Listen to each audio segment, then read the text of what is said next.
Hi folks, while I was at AirVenture Oshkosh this month, Dennis Carley gave me a short Aerolite update. Stick around so you can hear what he had to say. Take it back to the left a little bit, yes.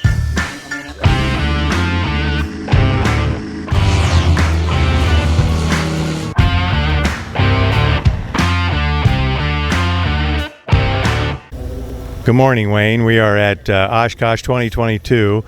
Another exciting week. We're on the last day of the air show, Saturday. Been really busy for us every day this week again, this year. We've had 2 planes in our booth this year, the one you see behind us, and then we had another one over here previously, which I think you saw earlier in the week, that had radio, transponder, encoder, ADS-B, 2-axis autopilot. It was just extremely well equipped, probably the most well equipped Aerolite that we have ever done.